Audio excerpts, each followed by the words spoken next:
Bonjour à tous, bienvenue sur Coffee Bean, je m'appelle Ben et je suis là pour démystifier l'univers du café. Sauf qu'aujourd'hui, on va pas parler café, on va parler alternative au café. Il y a de plus en plus sur le marché des marques qui se mettent à trouver des alternatives qui vont être plus potentiellement saines, plus écolo, moins caféinées, beaucoup plus courts en termes de circuit. Et du coup, j'ai testé quelque chose qui m'avait été demandé il y a longtemps et qui m'intriguait moi-même, le café d'orge. Donc le café d'orzo, on appelle ça comme ça en Italie. Le café à base d'orge et ou de malt et ou d'épeautre. Donc ça, c'est Graindre Breton qui m'a filé ces deux paquets. Donc déjà, merci à eux de m'avoir filé ces deux échantillons pour que je puisse tester et faire cette revue. Ici, j'en ai deux. J'ai un café 100% orge et celui-ci, le Cofé à base de 50% d'orge mondée, 30% de malt d'orge et 20% de petit épeautre. Et là, du coup, vous allez me dire, Ben, c'est quoi le délire? Je vous explique.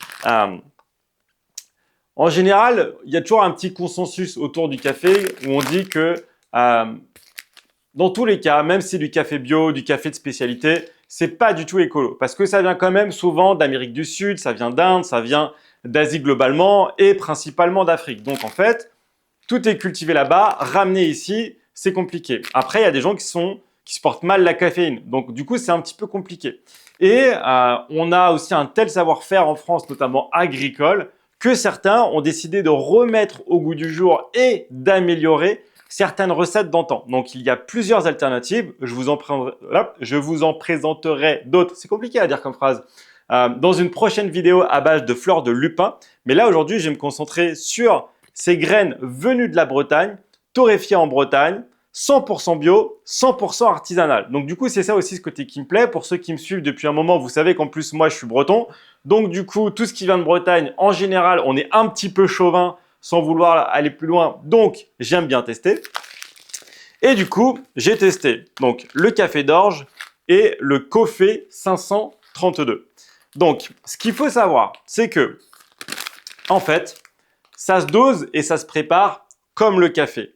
La seule différence, c'est la taille de la mouture. La mouture va être énormément plus grosse que sur une machine, enfin que sur une torréfaction classique, standard, avec du vrai grain de café. Donc, je vous donne un exemple. D'habitude, sur mon moulin, je tourne entre 15 et 20 pour la plupart des cafés en espresso. Là, je suis à entre 70 et 80. Donc, je suis quand même beaucoup plus gros. Et pour ici, la Chemex, d'habitude, je suis à 70-80 et là, je tourne plutôt vers les 120. Donc, du coup, d'ailleurs, c'est l'heure de infuser parce que du coup, oui, c'est une alternative au café. Donc, c'est pas parce que c'est café que c'est 100% espresso. Donc, même si moi, je suis un grand fan de l'espresso, j'ai voulu tester pas mal de trucs et je vais vous expliquer pourquoi. J'ai préparé ici 18 grammes de café d'orge. Donc c'est le même, hein. J'ai pris le Cofé parce que du coup je voulais tester un petit peu les différentes céréales et moi j'aime bien l'épeautre. Donc ici, je vais vous faire coller un shot d'espresso avec 18 grammes préparé du coup avec le moulin comme convenu. Et ici, je vais vous faire la même chose du coup que j'ai préparé à la French Press qui a infusé 5 minutes. Donc pour rappel, la French Press, c'est un temps d'infusion, enfin c'est un ratio de 1 pour 10. Donc moi j'ai mis 50 grammes de Cofé pour du coup 500 grammes d'eau. Je laisse infuser 5 minutes, c'est ce que j'ai fait avec ma balance ici. Et ensuite, vous pressez, vous servez. Donc l'avantage, c'est que du coup, vu qu'il n'y a pas de caféine dedans du tout, vous pouvez vous en servir ça à longueur de journée. Donc pour tous ceux qui, comme moi, n'aiment pas trop le chocolat parce que je trouve que c'est un peu trop épais, c'est un peu écœurant parfois, ça dépend du lait, ça dépend du chocolat. Là, c'est quelque chose que du coup, vous pouvez boire à longueur de journée, c'est chaud, ça fait du bien. Alors, ça se dose comme le café. Ce qu'il faut savoir en fait, c'est que ce type de café, enfin ce type, pardon, c'est l'habitude, hein, ce type de grain, ce type de boisson ne va pas dans une machine standard. Donc, normalement, c'est possible de le mettre dans la trappe à café moulu, parce que du coup, il le livre aussi moulu. Moi, je le prends en grain parce que j'aime bien le moudre directement. C'est quelque chose, honnêtement, que je vous déconseille sur les machines automatiques. Pour deux raisons. La première, c'est que l'espresso, c'est pas la meilleure façon de boire ce type de boisson. C'est vraiment, vraiment meilleur en infusion, donc à la French Press. Ou si jamais vous n'avez pas de French Press, vous pouvez le mettre dans une théière. C'est pas très grave vu la taille de la mouture. ça passera pas trop à travers. Et même si ça passe au travers, ça va pas vous tuer dans tous les cas. Mais en fait, la deuxième raison pour laquelle du coup je vous le conseille pas, c'est que en fait ici, même si vous faites la mouture, c'est beaucoup plus gros et en fait ça fait quelque chose qui est vraiment vraiment dégueulasse.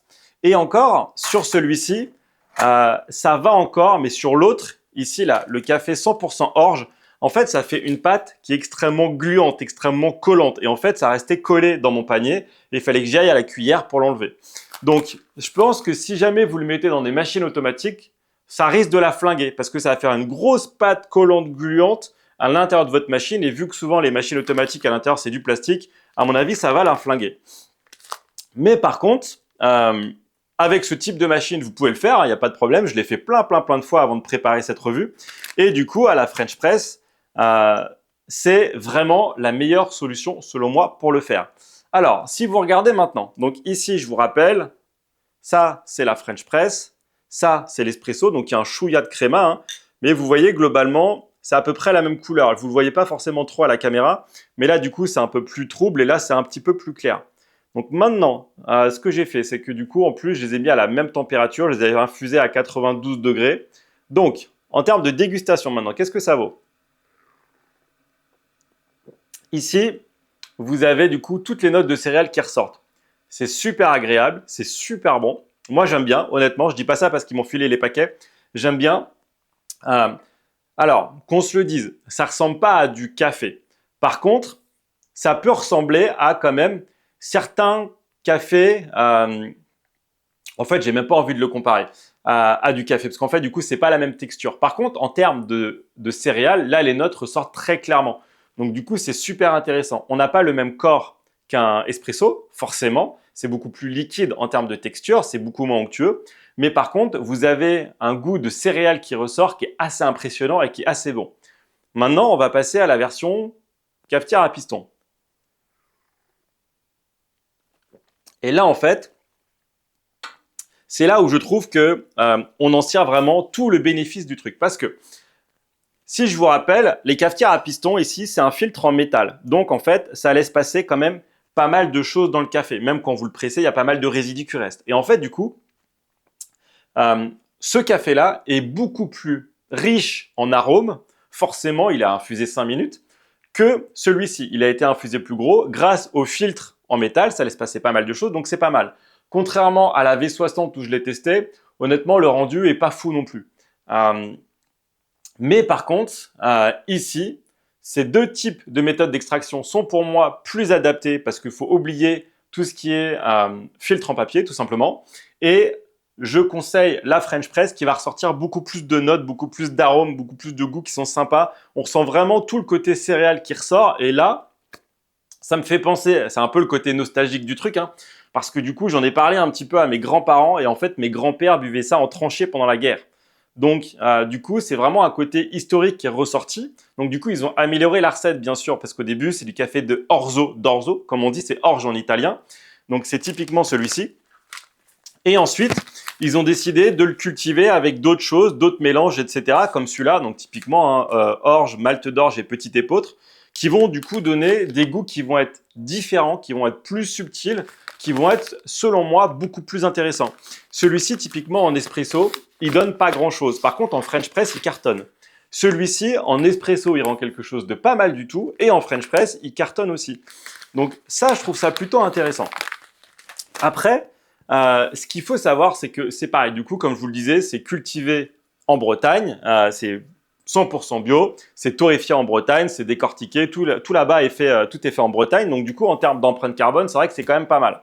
Pas de caféine, donc du coup, c'est intéressant si vous voulez en boire à longueur de journée, vous pouvez, il n'y a pas de problème. Je pense que c'est typiquement le genre de boisson où vous le mettez dans un thermos le matin, ça vous fait toute la journée et ça sera quand même sympa à boire dans tous les cas, il n'y a pas de doute là-dessus. Et après, en termes de prix, c'est pareil parce que là, du coup, j'ai un paquet de 200 grammes. Donc là, ce que j'aime bien aussi, c'est qu'on a à consommer de préférence avant, le lot, etc. Et sur le site, et même derrière, c'est écrit les conseils de préparation. Donc, percolateur à bras, 10 grammes pour 10 centilitres, cafetière à piston, cafetière italienne, etc., etc. Donc, en fait, ils vous disent comment le préparer. Ça, je trouve ça plutôt pas mal parce que vous avez toutes les méthodes de préparation. Ça évite, comme on a sur certains sites de café, d'aller se faire chier à aller sur le site internet ou de les appeler pour avoir les détails. Donc ça, moi, je trouve ça bien parce que du coup, c'est quelque chose qui est assez complet et je crois, alors excusez-moi si je dis des conneries, j'irai vérifier, la prochaine fois j'irai vérifier avant, mais c'est quelques euros dans tous les cas, les 200 grammes. Donc en fait, ça coûte quand même beaucoup moins cher que le café.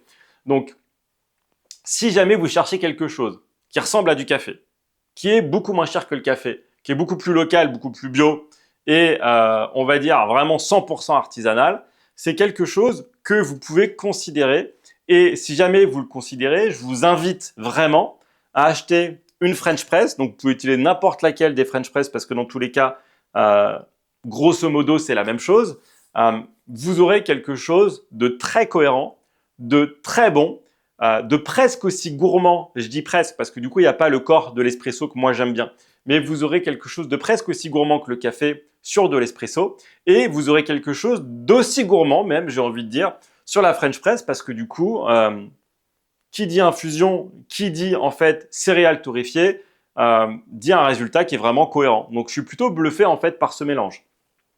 Pour certains qui pourraient me faire la remarque, donc je vais le préciser avant de me faire insulter en commentaire, je me suis servi de mon Maser, hein, bien sûr, pour moudre.